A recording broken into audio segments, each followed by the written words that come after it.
The following content is sponsored and does not necessarily reflect the views of WATD Radio. Now, Paul Ponders on 95.9 WATD. Be a part of the show. Call or text 781-837-4900. Now, here's your host, Paul Solano. Greetings, everyone. Welcome and thanks for listening to Paul Ponders on WATD, presented by Northeastern Fence and Supply Corporation of Saugus, where they have fences for kids, dogs, and ugly neighbors. My name is Paul Solano of the PS&All Marketing Group. Oh, well, thank you, studio audience. Thank you. Standing over there, thank you.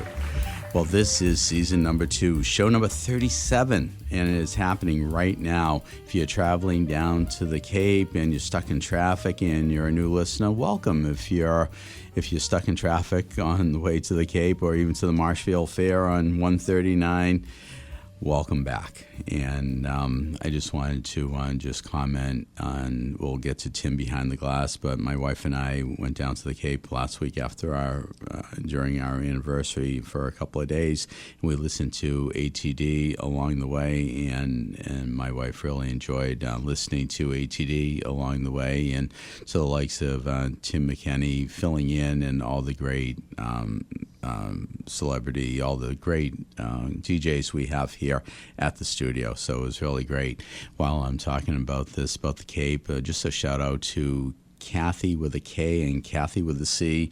We met them at the Ocean Club down in West Yarmouth, and very nice people. And also a huge shout out to two wonderful couples, Patty and Jerry, and Jim and Patricio. We met them at a restaurant down there, and really super people all the way up from Connecticut. We had some great chat about the University of New Haven, Coach Vieira, about life in general, even the Red Sox and the Yankees and all. And I got to meet, my wife and I got to meet the new owner of the Best Western Aiden in West Yarmouth, and his name is Joe Mamara, and he's from Florida, and what a really cool dude, and he's done a lot with the water park over there.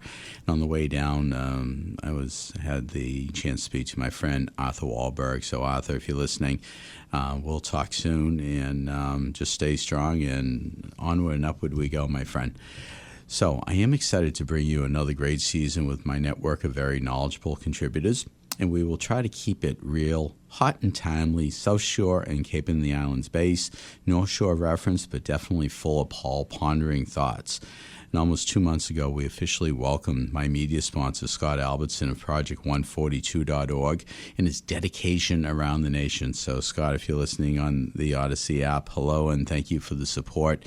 And I know you've been highlighting some nonprofits, that nonprofit in California, the nonprofit in Africa, and all your great environmental initiatives, and just doing a great job cross-pollinating and promoting so many different businesses. So if you have a chance, please tune in to Project142.org and Scott's YouTube sensation, and check out Scott Albertson. That's Scott with one T, and that's S-O-N, and check out that.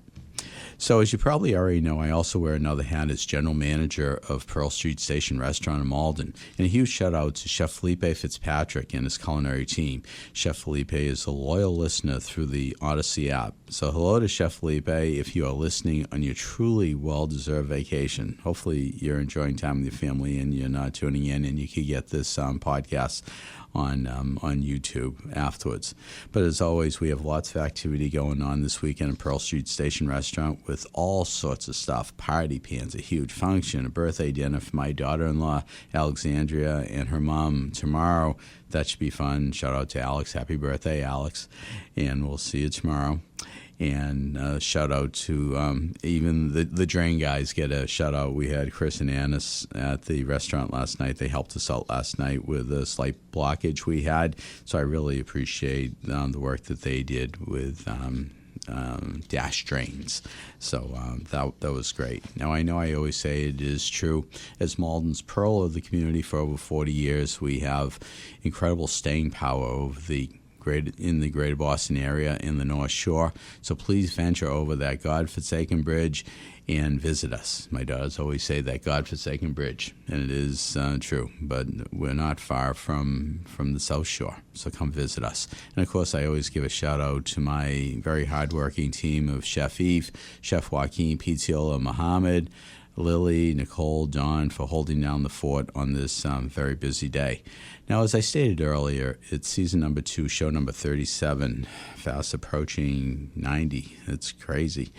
And it is an absolute honor and a pleasure to be on WATD in the slot of the Boiling Point with Arthur Boyle.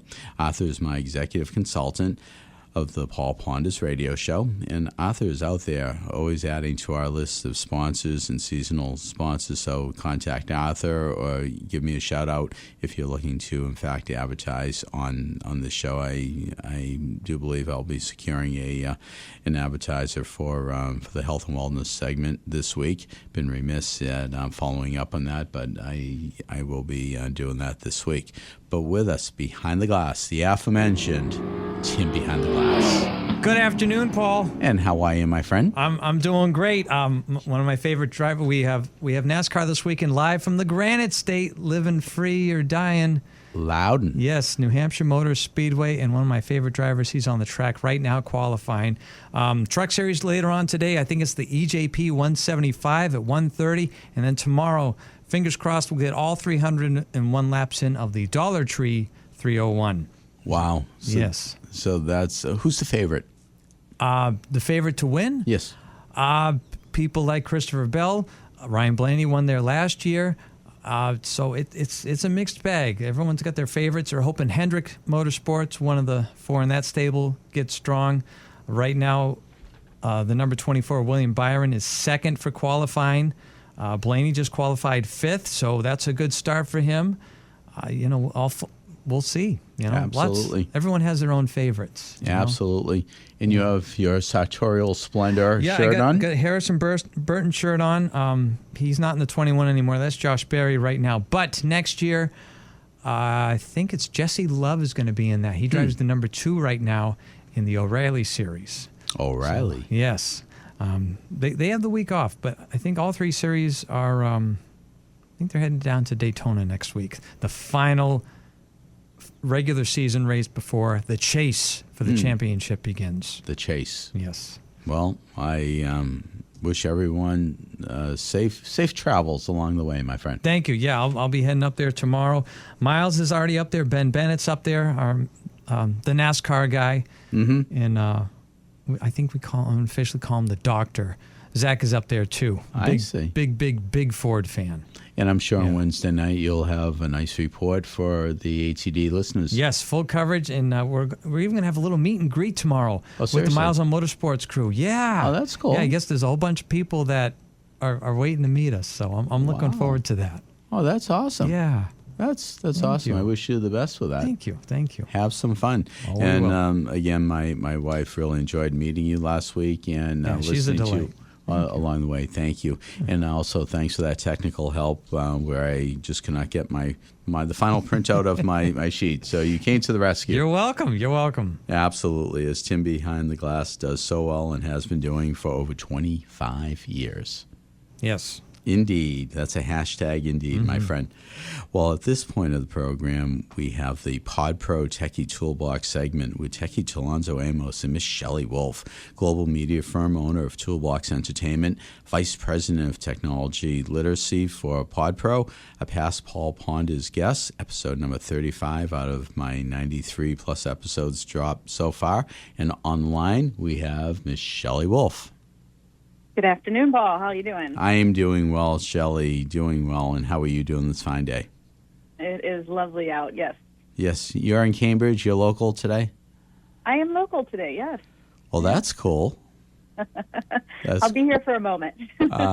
Absolutely. On one of the weeks when you were traveling, someone said, which... I mentioned the fact that you've been to 6 out of the 7 continents, and it was someone in the studio, and it was one of those questions, and I said the continent that you have not been to is Australia. Is that correct? That is correct, yes. But one day you'll get there, right? One day I will get there, yes. Absolutely. soon. We have some very exciting trips planned for next year. Unfortunately, I don't see Australia, but you never know. You never know. Never Absolutely. know. Well, Shelley, as I always say, this is a very popular part of the program. You're a smarty pants. You have great tips. You deliver that myth of the week, which is a new feature this year, and looking forward to hearing what you have to present today, my friend.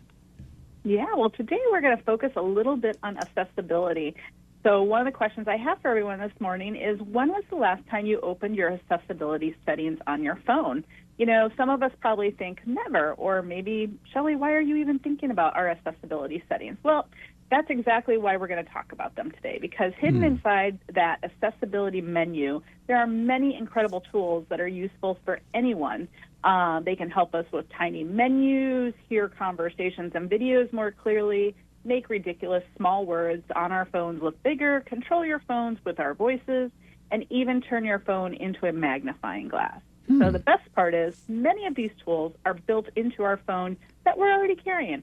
So today I'm going to ask us all to think about looking into what I'll call that secret menu. So first, let's stop squinting at our phones. We know that we all do that. It's something that, like, when we get a text message or you pull your phone further away and then you pull it in closer, the further away again, and eventually you're looking through your glasses and going, well, I can't see what's on there. I got to get my glasses before I can even read this text. So on your iPhone, if you go into your settings, accessibility, and display and text size, you can adjust that text size and the contrast. You can also set up, I don't know if a lot of people know this, but you can set it up to have light or dark contrast as well on your phone all the time. On the Android phone, if you go into your settings and accessibility, look for the display size and text, or search settings for font size. And here's what I want people to understand. Making text larger is not admitting defeat. It's making technology work for you. So number 2 is your phone is also a magnifying glass. This is one of my favorites. Have you ever been to a restaurant where you can't read that tiny print on the menu, or that medical bottle you're trying to read, a serial number when you're calling, the Verizon, and they're like, what's that serial number on the bottom of your router? Well, what I do this all the time, instead of hunting for a magnifying glass, I'll use my phone. If you use an iPhone, you already have a built-in magnifier feature that exists, which you can enlarge. It uses the camera to enlarge objects, and you can see the text. Or on the Android phone, you magnification features as well, and some of the Pixel phones have dedicated magnifier apps. Or one of the things I just do is I actually just point my camera, take a quick picture, and then enlarge it. It takes a little bit more time, but again, there are these tools that are there, and it allows you to see things when you need to be able to read them. And number 3, your phone can put conversations on the screen now. Now, this is a new one that I just learned about myself, and this is one that I think most people don't know about.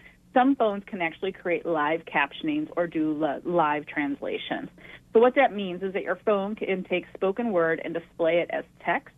On a supported Android phone, for example, live captioning can caption things like videos and podcasts, but even certain phone calls. You have this incredible tool. It's very helpful.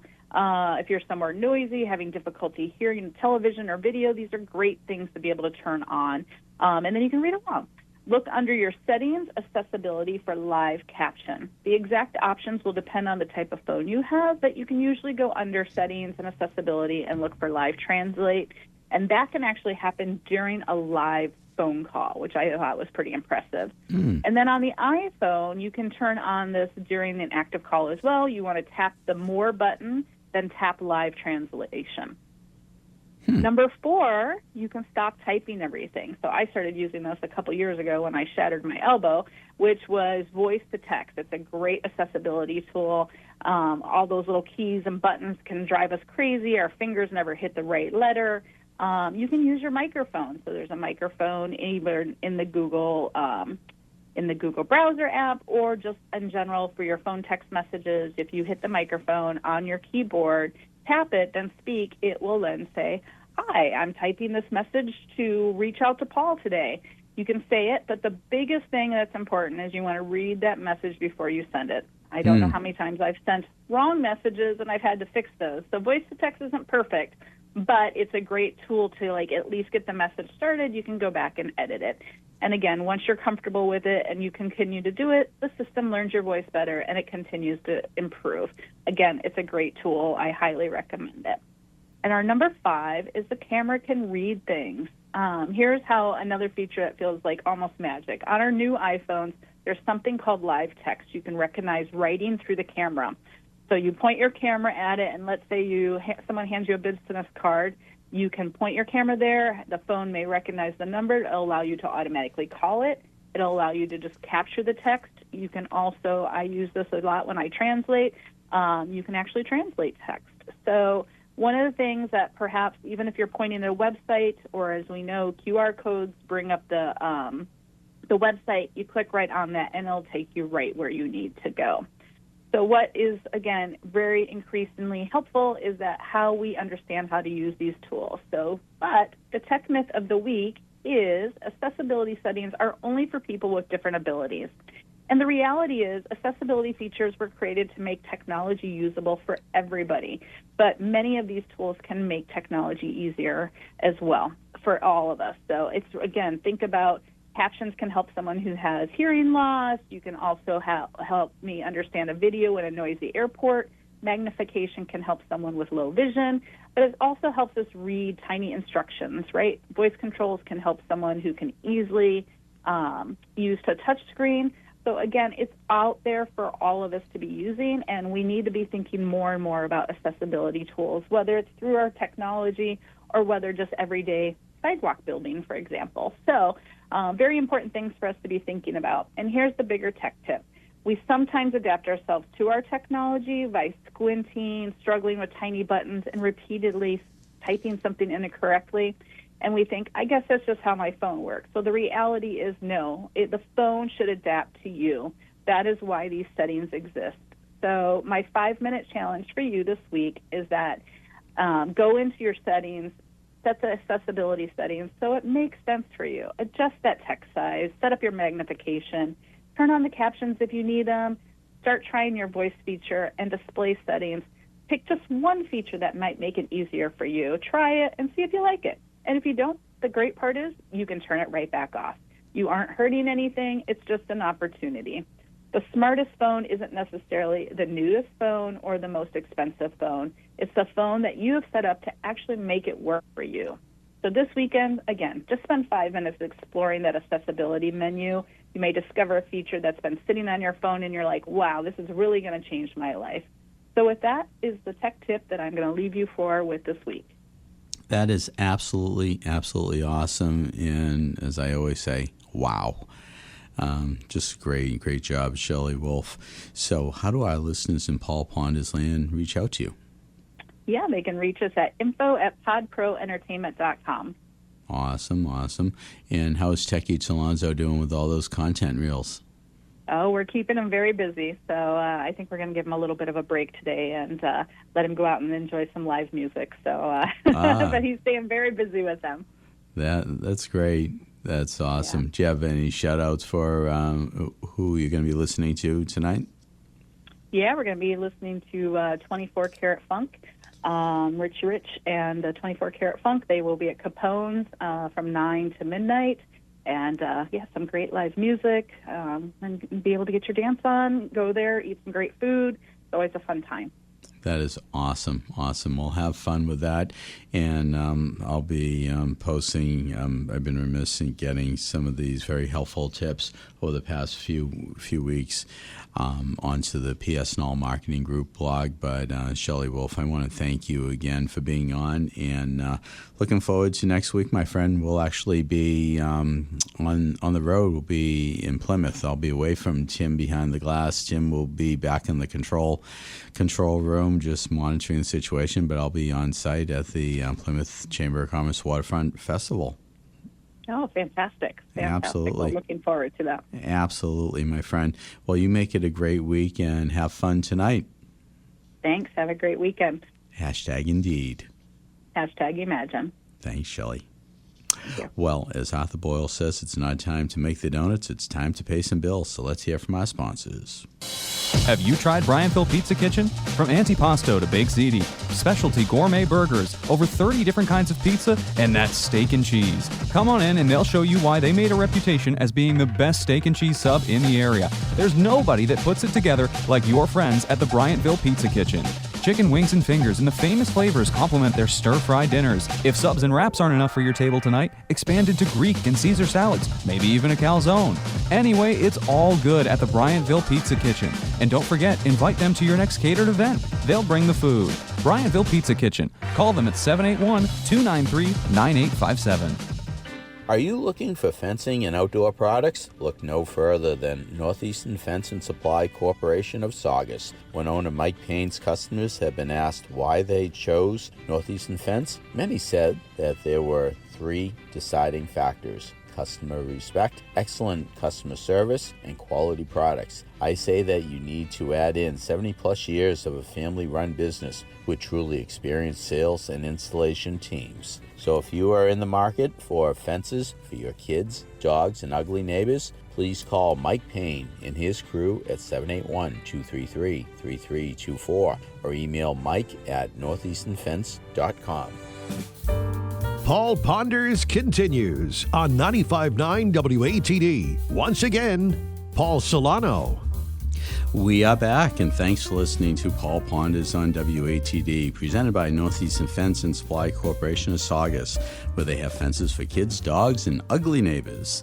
The call-in number and text number is 781-837-4900, and you could also find us on the Odyssey app. And a huge shout-out to all those nonprofits out there. If you have any questions or you want to be featured on the Paul Ponders Show, definitely reach out to me at paul@paulponders.com.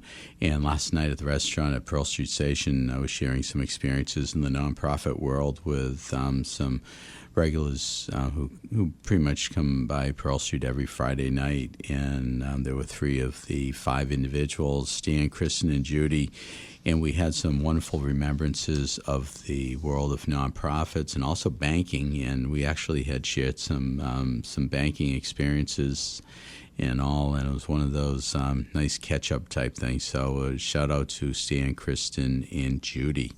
And hi to Joe and Sean as well. We missed them. Now, listeners can go to paulponders.com to find subscription links to Apple Podcasts, Spotify, and YouTube, as well as finding past Paul Ponders on WATD shows.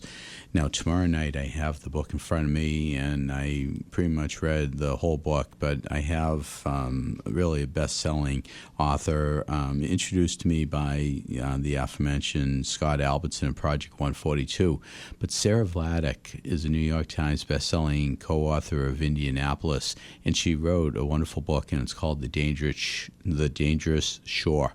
And it's really a great book about how really America was threatened during World War II on the coast, especially the Atlantic. There's some nice references to some families from the Brockton area. We mentioned that in the podcast. So at midnight tomorrow night on YouTube, you'll be able to check out this wonderful podcast, and it's with Sarah Vladeck. And please check it out, and also grab the book on Amazon.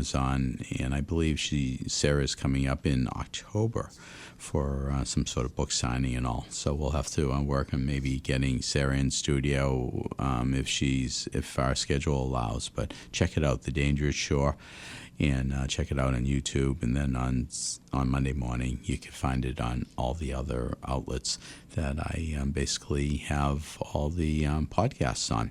Now, at this point of the program, we have the segment of Health and Wellness Survival Tips with Ms. Sharon Fillier.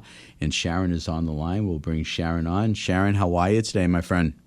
How are you? Glad to be here again. Well, it's great to have you back. And as always, people love hearing your segment as well. And you're a smarty out there as well, just like Shelley and all. So you always bring so many great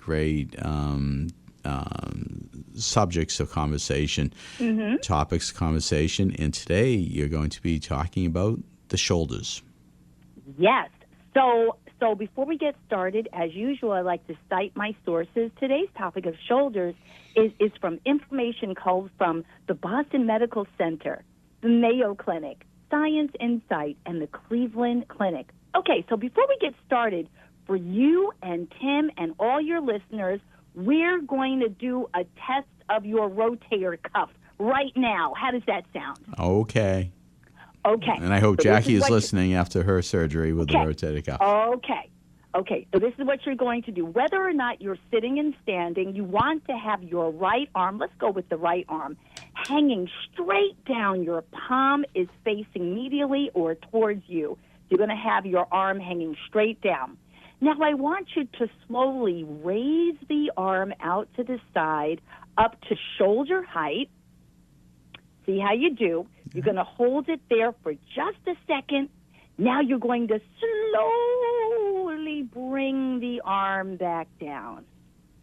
So if you were able to do that without any pain or type of like what's called guarding or compromise, as you came away from your body, you were working what's called the supraspinatus portion of the rotator cuff.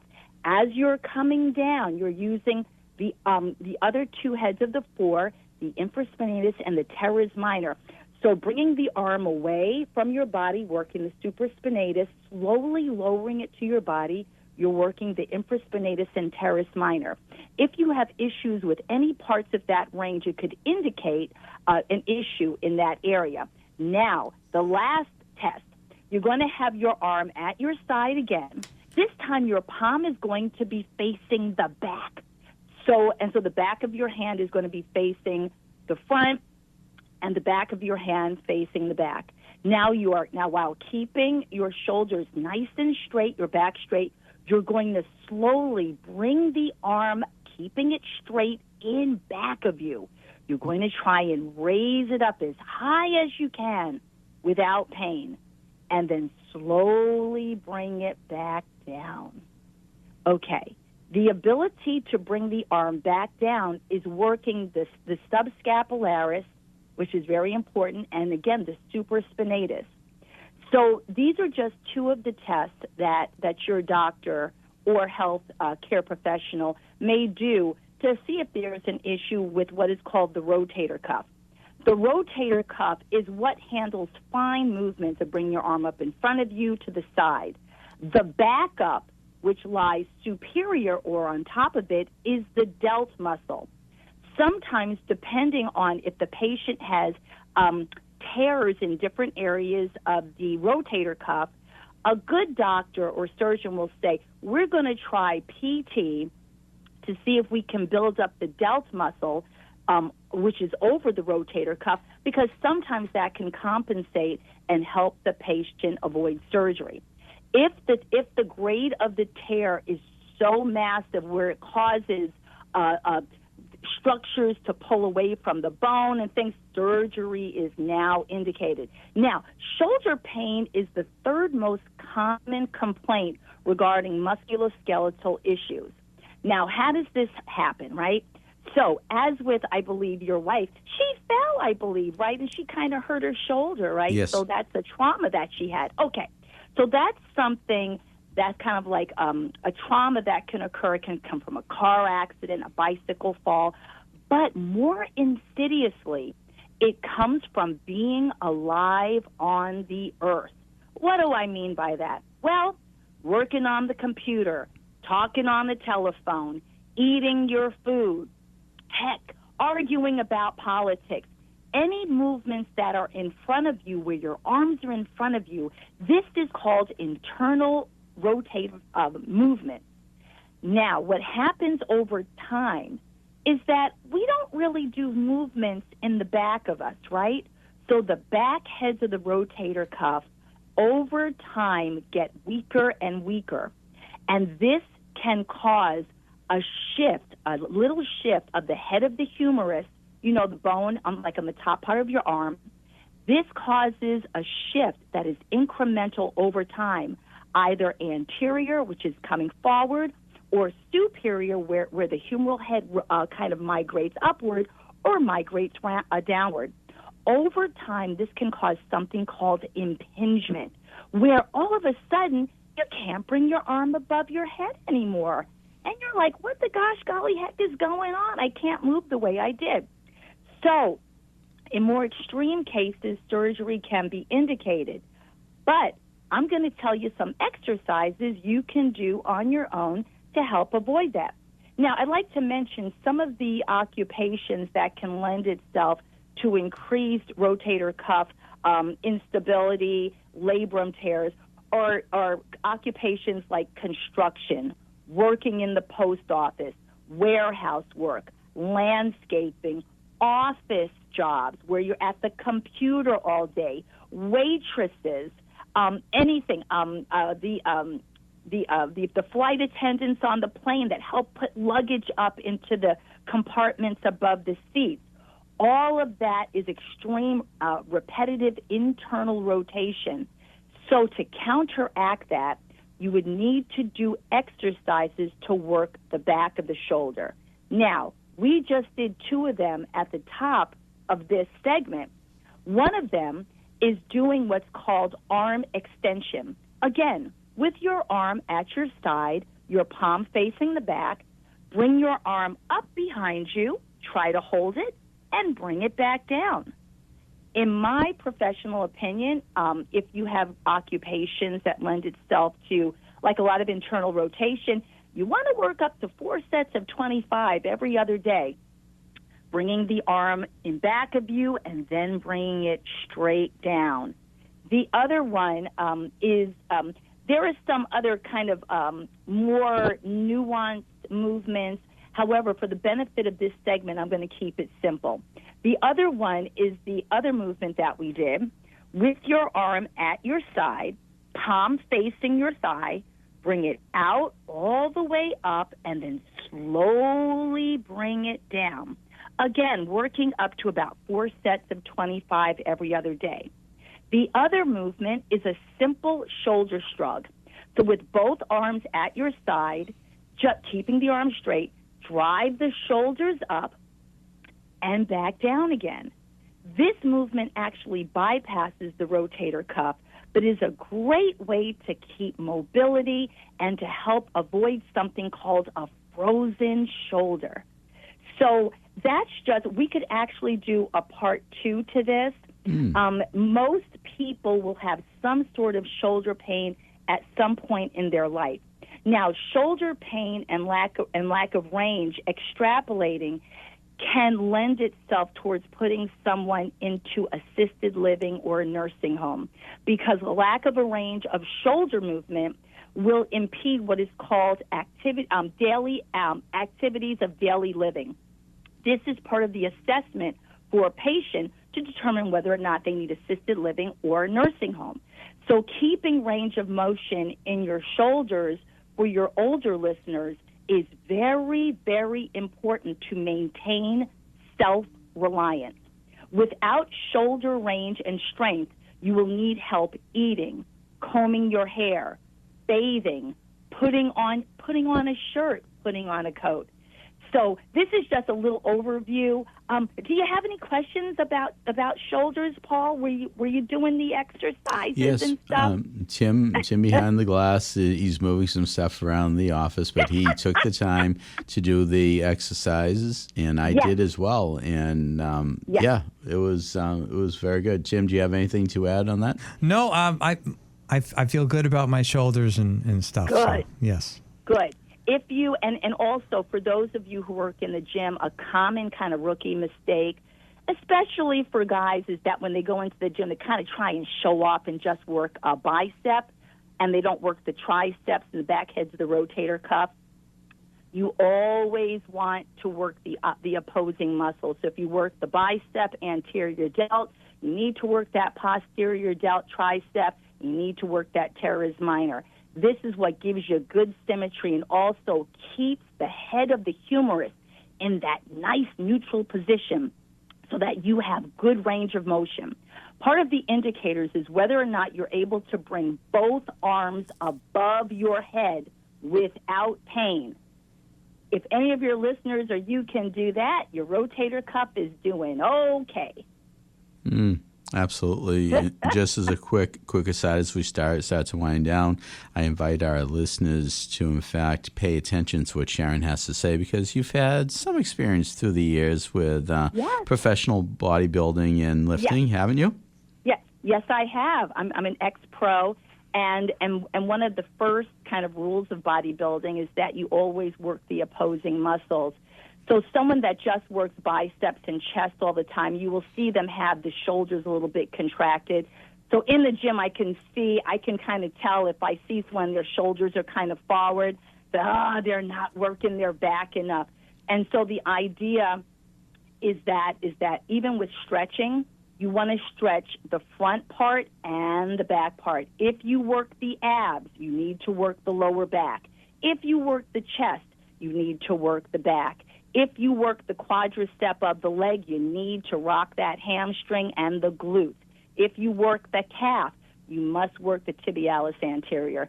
So because the body works together, and antagonist and synergist muscles, it's kind of like a pulley system.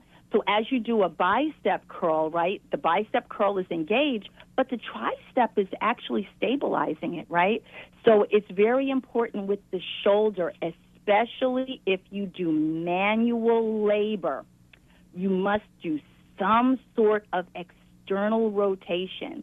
And anyone who's had surgery, that PT is super duper important. You want to keep up that PT if it means on your own for at least 1 year, and then start on maintenance. Wow. That is all good stuff. So, Sharon, how do our listeners in Paul Ponders land reach out to you?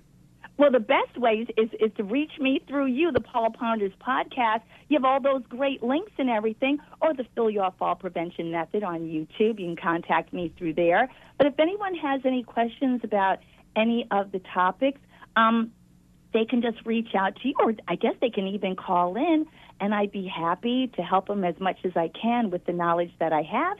If I don't have the answers, I can always get it and get back to you. And you will, and you're head and shoulders above the rest of so many different topics of discussion. So that's great. Are you available next week maybe to do part 2? I am. I sure wonderful. am. That would be fun. Shoulders are so important. Oh, my goodness. And we'll actually have a live remote, so we'll have people out in the audience walking by at the Plymouth Waterfront Festival, and we can maybe... no way! Yeah. Oh, wow! That'll be great. Absolutely. That'll be awesome. Yeah. Okay, that sounds great. So I look forward to that next week. You got it. And so don't much. forget head, shoulders, knees, and toes, too. That's true. Yes, indeed. I remember that. Oh, That's good. from Don't worry, nursery Sharon. school. That's a hashtag indeed, my friend. Thank you so much. You're welcome. Thank you, Sharon. Take care Bye-bye. now and be well. Bye-bye now. Thank you. Well, let's hear from our sponsors before Gene Stico comes on the line. Have you tried Brianville Pizza Kitchen? From antipasto to baked ziti, specialty gourmet burgers, over 30 different kinds of pizza, and that's steak and cheese. Come on in and they'll show you why they made a reputation as being the best steak and cheese sub in the area. There's nobody that puts it together like your friends at the Briantville Pizza Kitchen. Chicken wings and fingers and the famous flavors complement their stir-fry dinners. If subs and wraps aren't enough for your table tonight, expand into Greek and Caesar salads, maybe even a calzone. Anyway, it's all good at the Briantville Pizza Kitchen. And don't forget, invite them to your next catered event. They'll bring the food. Briantville Pizza Kitchen. Call them at 781-293-9857.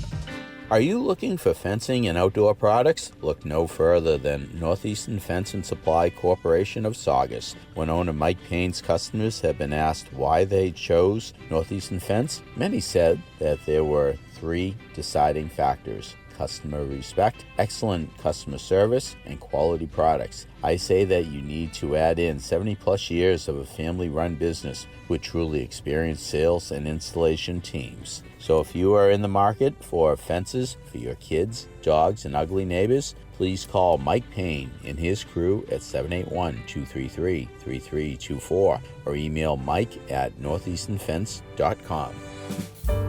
Paul Ponders continues on 95.9 WATD. Once again, Paul Solano. We are back, and thanks for listening to Paul Ponders on WATD. The call-in number is 781-837-4900. At this point in the program, we usually have the financial wing of Olympic Proportions, sponsored by PS&All Marketing Group and Riverworks Credit Union, NMLS 410564, with Mr. Paul Crowley of Riverworks, and Olympian and former Boston Bruins winger Dave Jensen, Senior Loan Officer. Both gentlemen are busy this weekend, but we do have on the line a returning guest and a longtime friend, retired Staff Sergeant, United States Air Force, Gene Stico. Gene, welcome. Hi, thanks, Paul. Good to be here again. Great to have you on. You're calling in from Waltham today. I know you have a busy day and all, and you have a lot of stuff to talk about and all. And we'll start off with the Blackgrove GlobalRisk.com website you have and your recent podcast with me. But what's happening in your world, my friend? Lots happening. Yeah, you mentioned Blackgrove, so that is that's our new venture, which is the result of several months of meeting and talking with people, primarily within the financial and business sector, private industry, who are looking at the UAP, unidentified anomalous phenomenon situation, and beginning to see the steps that the government's taking. And, we're interested in what's actually going on, besides what's publicly stated. So, as I like to say about it, that we don't need anyone to even believe in UAP, to believe in aliens. The fact is, the government's moving. It's changing legislation. It's changing the way business is operating right now with the government, and there's going to be a trickle-down effect on that. And we're looking to, let financial analysts, business leaders, CEOs, C-suite, to give them a unfiltered view of what that might mean as far as risk management for whatever type of organization they run. I see. Now, Gene, what exactly are unmanned aircraft systems, UAS, versus UAPs? I confused the two.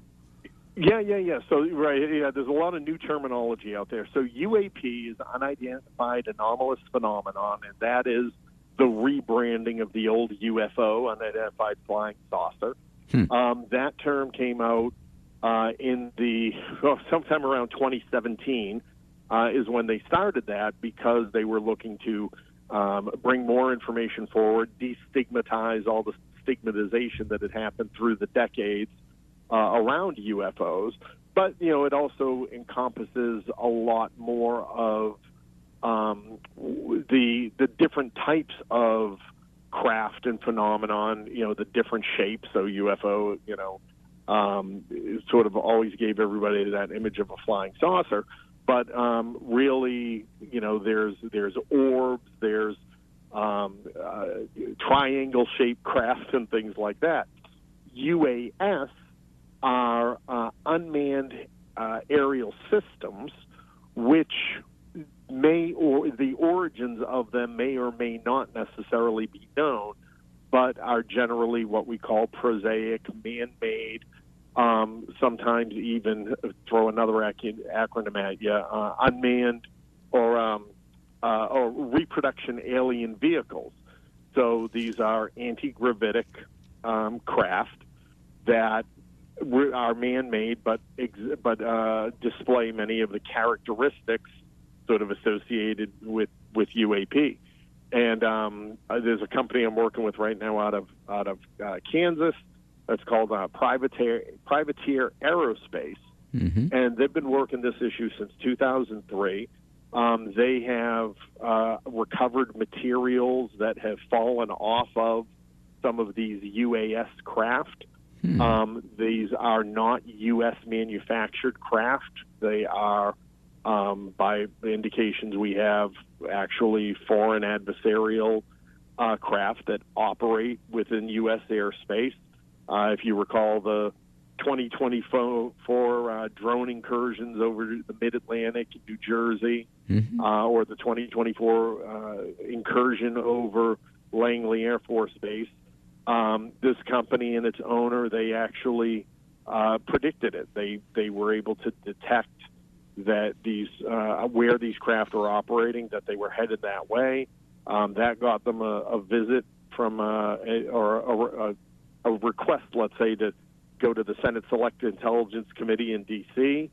And it's been a real challenge moving forward, trying to help the government resolve this particularly UAS and drone issue. We're just trying to work through it now because there appears to be, again, they operate with impunity over our airspace. And, it's unfortunately a matter of time before something happens. Gene, this sort of sounds between you, me, and the lamppost. This sounds like breaking news. Is this really for public? Obviously, it is public knowledge now. You're stating that. This is pretty cool. Well, it is, because we've gotten to the point of trying to do this quietly and trying to do it, within the system, let's say.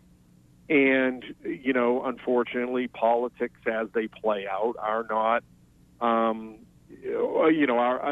should say politics as usual is strong as ever, despite what anybody says. The company has tried several mechanisms of funding to be able to work with the government. And most recently, the CEO was told, explicitly, listen, you just got to go hire a lobbyist and let the lobbyist bring it in, because if the lobbyist doesn't get their share of money, then that's going to affect the politicians' campaigns, and that's sort of how that game's played. And the fact of the matter is, we're not looking to play that game because this is too important. And it has some immediate national security implications. We have raised to the government the concerns that, based on reverse engineering the technology and creating the detection systems, they've been able to defeat stealth technology. So that's an uncomfortable reality for Congress and defense contractors who are spending billions on stealth. And if a guy from Kansas was able to do it, then can you imagine what the Chinese and Russians already know and have, considering some of it's their craft. That's true. Now, Gene, recently you told me that you had an upcoming meeting with the state rep from Connecticut or something. Have you had that meeting yet? Is that coming up? Well, it's why I'm involved in now. It's actually another podcast, Total Disclosure Podcast.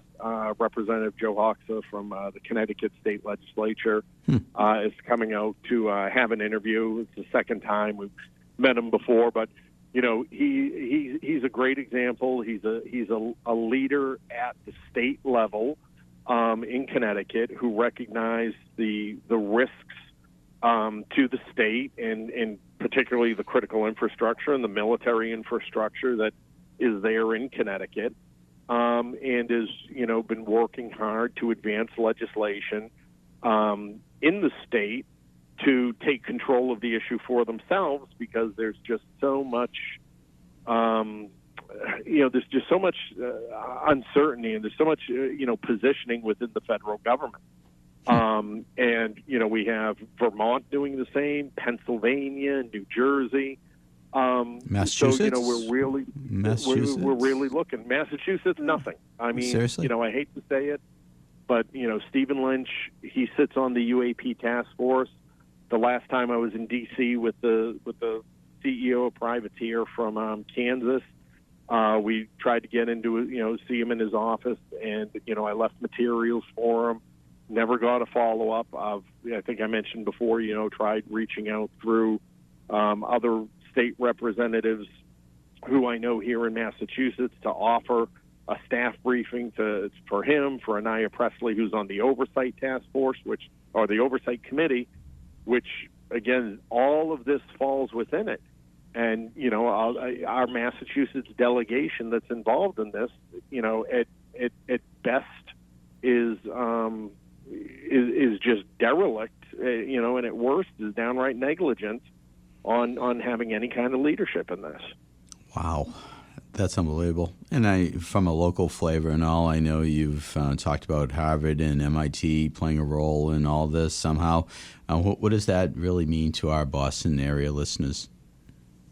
Yeah, well, I mean, it means a lot. I think it's no secret the number of companies that are part of this issue to varying degrees. Raytheon, we got some Lockheed here, just about everything that's out there, circling Hanscom Air Force Base. MITRE, which is the federally funded research and development company with MIT. They were called upon back in May or June to produce records and recordings, from the 1960s. And it was Representative Burleson out of Missouri who leads this task force with Rep. Luna out of Florida, who put in a letter to MITRE saying, we're looking for these materials, and gave them a 45-day deadline, and that deadline is come and gone. And the committee itself has no subpoena power. So these private contractors and even these federally funded research centers that hold materials and information are just thumbing their noses at our oversight committee and this UAP task force under the oversight committee, and they're being allowed to get away with it. Avi Loeb, Professor Avi Loeb from Harvard, is heading up a scientific advisory council, which is a joke. It's basically a buffer for the government to rebrand its secrecy around this as they sort of restructure and try to democratize some of the contracting that is hidden in special programs, and that's what a lot of this issue is about now.